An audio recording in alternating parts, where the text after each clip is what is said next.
Class 9 Bangla second সাবমেটিভ পরীক্ষার প্রশ্ন 2024 সালের।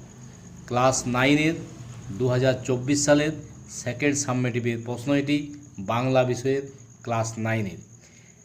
একের দাগে প্রশ্ন দিয়েছে, একে দেখো, কে উর্দুকে ফার্সির অনুকরণ থেকে নিষ্কৃতি দিতে সক্ষম হয়েছিলেন? উত্তর হবে ইকবাল।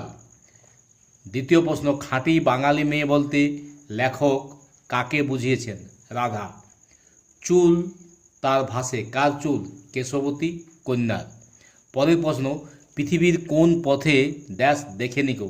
শূন্যস্থান পূরণ। সঠিক উত্তর হবে কন্যারে। প্রশ্নটি দেখে নাও কি কি রয়েছে। দেখো, অগত্যা রাধারানী কাঁদিতে কাঁদিতে